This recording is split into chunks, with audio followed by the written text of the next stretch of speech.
জটিলা কাকি, আপনি নিশ্চিন্ত থাকুন, আমরা তাকে নিশ্চয়ই খুঁজে বের করব।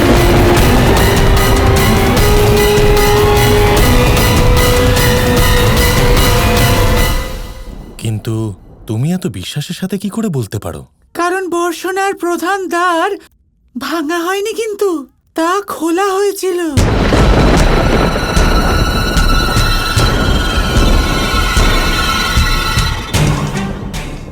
ভেতর থেকে।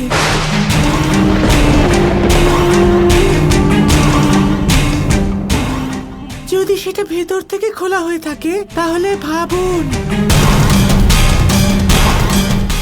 কেউ তো নিশ্চয়ই খুলেছিল এই দ্বার। কে হতে পারে সেটা? তোমার কথায় যুক্তি আছে। হ্যাঁ প্রধান বাবু, কেউ আমাদের ওপরে ভেতর থেকে আক্রমণ করেছিল। সেটা কে ছিল আমরা দেখতে পাইনি। ও মা গো, এরকম গুপ্ত আক্রমণ!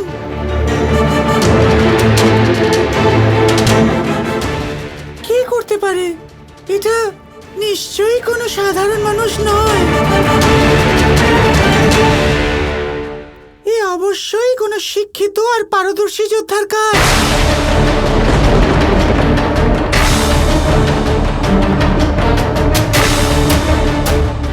এখন প্রশ্ন হলো এই যে এখানে এরম যোদ্ধা কে আছে?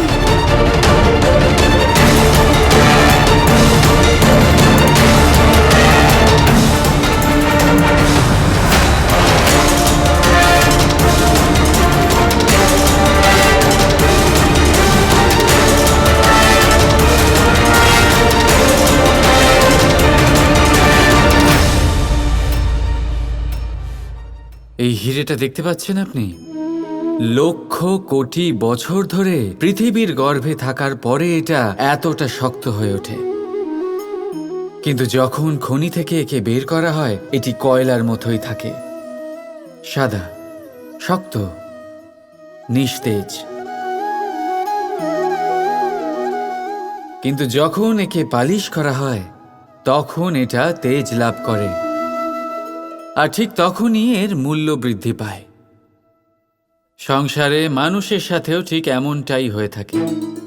মানুষের বুদ্ধি, মেধা, অভিজ্ঞতা সেই বছরগুলোর জন্য বৃদ্ধি পায় না যে বছরগুলো আমরা জীবনে কাটিয়েছি, বরং সেই মুহূর্ত থেকে এ ফুটে ওঠে যখন আমরা কষ্টের সম্মুখীন হয়েছি, বিপদের সম্মুখীন হই, সংকট পেরিয়েছি, ছলনা আর ক্লেশ সহ্য করেছি।